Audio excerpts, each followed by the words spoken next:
স্বার্থে জানতে চাইলেন আমির খসরু। ডিসেম্বরে নির্বাচন চায় ইনসানিয়াত বিপ্লব বাংলাদেশ, এপ্রিলে নয়। গণঅভ্যুত্থানের শহীদ পরিবারগুলোর পাশে বিএনপি, বললেন আমিনুল হক। ঈদ শুভেচ্ছা বিনিময়, ডক্টর ইউনূস ও নরেন্দ্র মোদীর মধ্যে হৃদ্যতাপূর্ণ সংলাপ। এতক্ষণ শুনছিলেন সংবাদ শিরোনাম, এবারে বিস্তারিত। বিএনপি স্থায়ী কমিটির সদস্য আমির খসরু মাহমুদ চৌধুরী বলেছেন, কাদের জন্য নির্বাচন পিছিয়ে দেওয়া হচ্ছে, কাদের জন্য এই সুবিধা সৃষ্টি করা হচ্ছে, এতে লাভবান কারা হচ্ছে, তাহলে আগামী নির্বাচনে কি যারা আছে তারা প্রভাবিত করে তাদের দিকে নিয়ে যাবে বা তাদের মতো করে নির্বাচন করবে? প্রশ্নগুলো উঠে আসছে।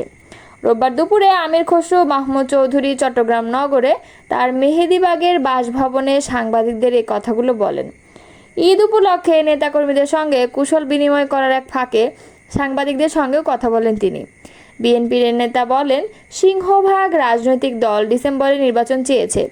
ঐক্যমত্যের বিষয়টিও একেবারে শেষ পর্যায়ে আছে। ইতোমধ্যে বিচার কার্য শুরু হয়েছে। বিচার নিজের গতিতে চলবে, কোনো সরকার বিচার চালাবে না। সুতরাং এসব সিদ্ধান্ত যখন পরিষ্কার, তখন হঠাৎ করে এপ্রিলে নির্বাচন নিয়ে যাওয়া হচ্ছে। কিন্তু নির্বাচন তারও আগে করা সম্ভব। সেপ্টেম্বর, অক্টোবর, নভেম্বর নির্বাচন করা সম্ভব। আমির খসরু মাহমুদ চৌধুরী বলেন, অনেক ভেবেচিন্তে সবাই মিলে ডিসেম্বরে নির্বাচনের বিষয়টি বলা হয়েছে। কেননা এরপর পবিত্র রমজান মাস শুরু হবে। রমজান মাসে নির্বাচনী কর্মকাণ্ড করার সুযোগ থাকে না।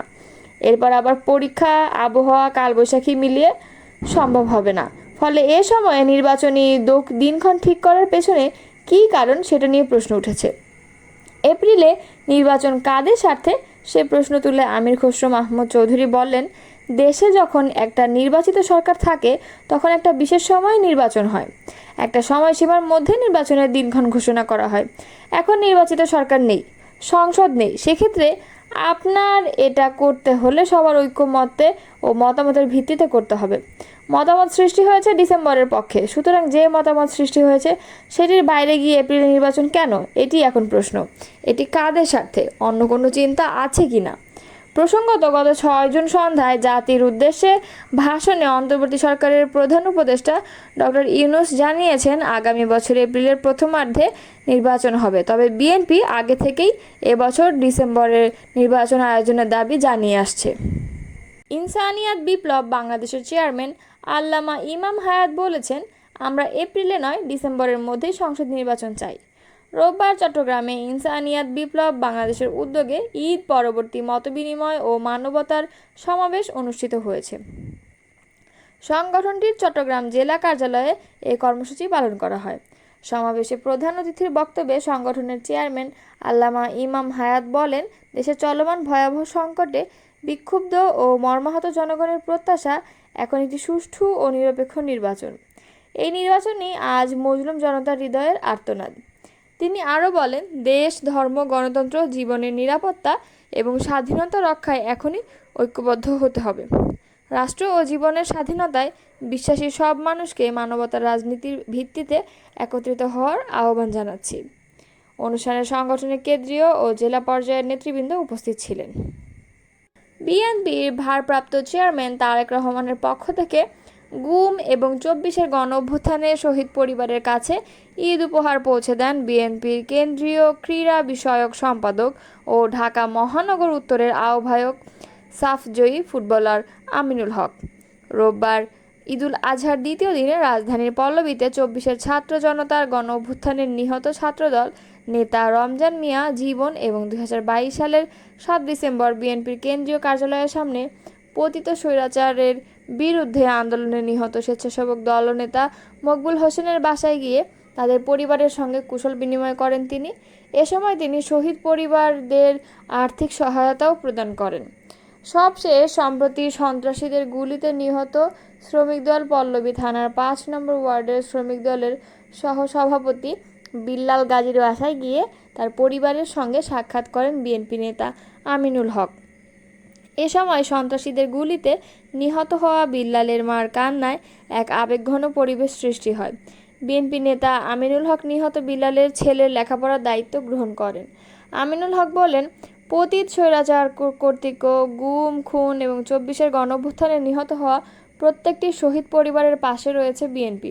বিএনপি জনগণের ভোটে রাষ্ট্র ক্ষমতায় এলে সকল হত্যাকাণ্ডের বিচার করা হবে বলেও জানান তিনি। অন্তর্বর্তী সরকারের প্রধান উপদেষ্টা ডক্টর মোহাম্মদ ইউনূস ও ভারতের প্রধানমন্ত্রী নরেন্দ্র মোদী পবিত্র ঈদ উল আজহার শুভেচ্ছা বিনিময় করেছেন। রোববার প্রধান উপদেষ্টার ভেরিফাইড ফেসবুক পেজ থেকে শুভেচ্ছা বিনিময়ের চিঠিগুলো শেয়ার করা হয়েছে। 4 জুন পাঠানো শুভেচ্ছা বার্তায় নরেন্দ্র মোদী বলেন, এই পবিত্র উৎসব সমৃদ্ধ ও বৈচিত্র্যময় সাংস্কৃতিক ঐতিহ্যের একটি অবিচ্ছেদ্য অংশ এবং লাখো ইসলাম ধর্মাবলম্বী মানুষ এই উৎসব অত্যন্ত আনন্দ ও উৎসাহের সঙ্গে উদযাপন করেন। এটি আমাদের ত্যাগ, করুণা ও ভ্রাতৃত্বের চিরন্তন মূল্যবোধের কথা মনে করিয়ে দেয়, যা একটি শান্তিপূর্ণ ও অন্তর্ভুক্তিমূলক বিশ্ব গঠনে অপরিহার্য। শুভেচ্ছা বার্তায় ডক্টর মোহাম্মদ ইউনূসের সুস্বাস্থ্য ও সুস্থতাও কামনা করেন ভারতের প্রধানমন্ত্রী।